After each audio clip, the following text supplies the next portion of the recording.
Yes, Kenya. Tamu sana, tamu sana, tamu sana, yes, tamu sana. Before digging deep into our main story, let me start by saying this. I'm seeing a narrative developing that if William Ruto will contest against a chicken or against anything, then Kenyans would rather vote for the chicken rather than voting for Ruto. I'm seeing that narrative developing. Let me tell Kenyans this. That's a narrative that is meant to sanitize Rigathi Gachagua and his team. It's meant to create an impression that Rigathi Gachagua and his team are now saints who can be elected into office. And that narrative is being pushed by Rigathi Gachagua sympathizers. When I talk of Rigathi Gachagua sympathizers, I'm talking of Rigathi Gachagua supporters and those angling to work with him. They are the ones creating that narrative. I don't think Kenyans are that disparate. Before you vote in a leader, look at that leader's track record. It will be foolhardy for Kenyans to vote in leaders. Then after 1 year, they start complaining again. There has to be a break. We can't continue making the same mistakes every election time. In 2022, a section of the Kenyan population voted blindly out of emotions. The same people are now saying that they'll rather vote for a chicken. Kenyans are not that disparate. If that section of the population voted in wrong leaders and they now feel they're disparate, Kenyans are not that disparate. Kenyans will have to look at the track records of leaders before voting in those leaders. It's important for that to be made straight. So Kenyans will not vote for chickens. They look at leaders' track records before voting in those leaders. Let's now look at what Babu Owino has posted about 2 hours ago.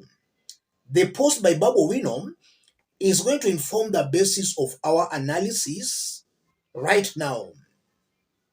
Babu Owino, don't be cheated.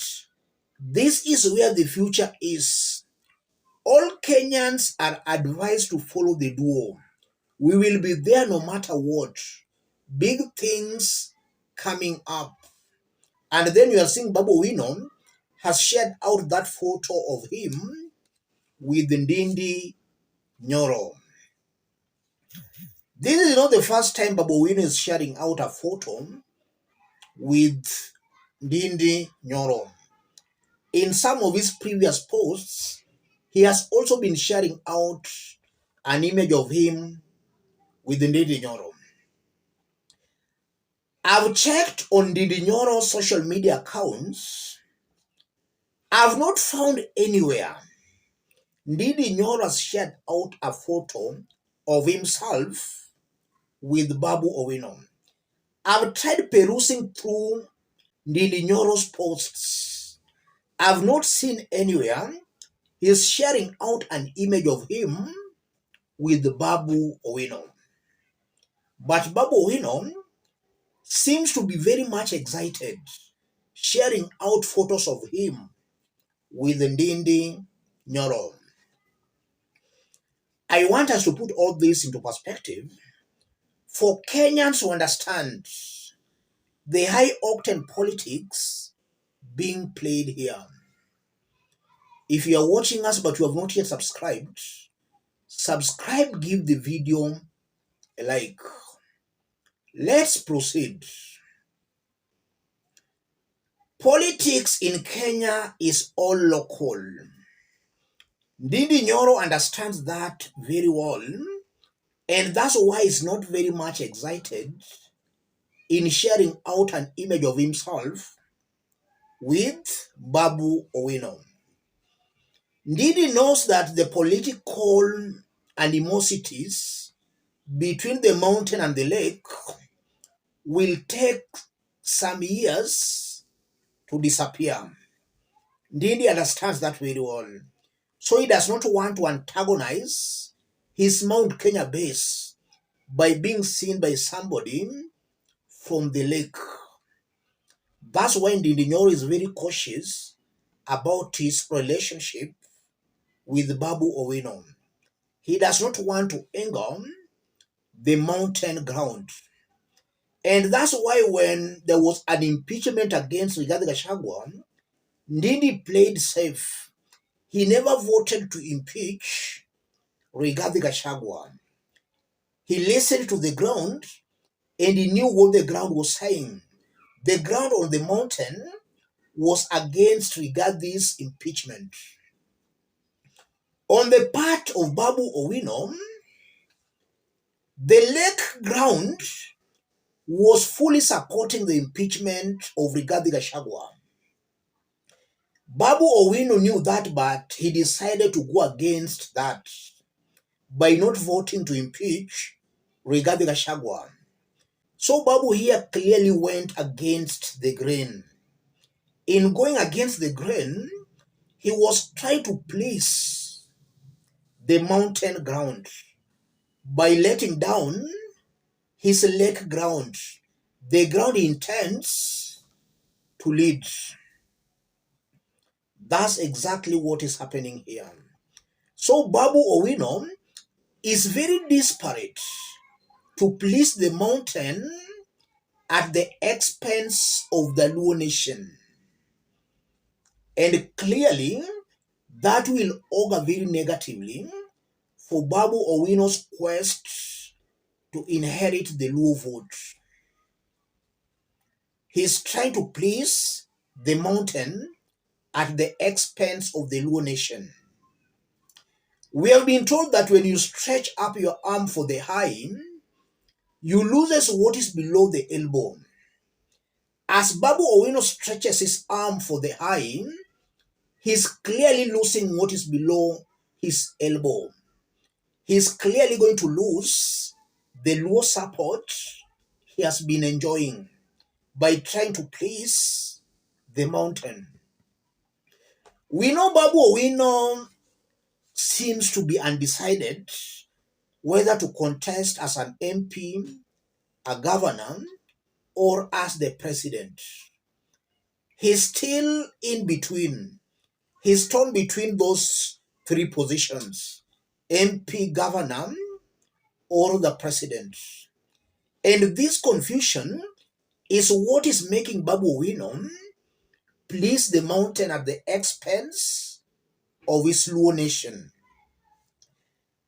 Babu wants to please the Nairobi, Mount Kenya voters so that in the event he contests as Nairobi governor, then the mountain will vote for him.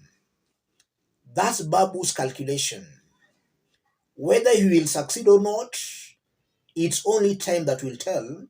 But Babu must and should be told that as he reaches out to the mountain, he can easily lose the low support that has built him and made him who he is today politically. As Babu embraces Mount Kenya leaders, he must equally know that Raila Odinga's name or the ODM party made him who he is today. And he should now not think he has matured to a point he can direct the Luo nation into embracing the mountain. As I talk, the only leader who has proved in the Luo nation that he can lead the Luo nation into embracing any other leader, including even the mountain, that leader is Raila Odinga. I don't think Babu Owino has matured to a point he can direct the Luo nation into forming alliances with mountain leaders. I don't think he has matured to that level. His attempt to achieve that can lead him into being politically irrelevant in the Luo nation. That's what I'm seeing here, ladies and gentlemen. And as things changes, they remain the same. What Babu Owino is attempting to do has been attempted before, and all that failed. We saw Jaramogi and Matiba. Eventually, that kind of an arrangement failed when Matiba betrayed Jaramogi. Matiba had made Jaramogi believe that he was going to support Jaramogi, only for Matiba to split and contest for the presidency. In 2002, when Raila Odinga decided not to contest for the presidency, Orengo saw that as an opportunity to dislodge Raila Odinga by contesting for the presidency. He not only lost the presidency of 2002, but he also lost his Ugenya parliamentary seat to Stephen Ondiek. Babu Owino might be seeing a vacuum that Raila Odinga will not be contesting for the presidency. So he wants to fill that void. But it's very unfortunate that the same fate that befell James Orengo in 2002 might also befall Babu Owino. Things are not yet very clear for Babu Owino to make such bold decisions. He ought to have, first of all, galvanized the Luo nation fully behind him before attempting to make alliances with the people from the mountain. Babu Owino can be forgiven for making alliances with other people, but with the mountain, it will be very tricky and very dangerous for Babu Owino. Let me stop it there.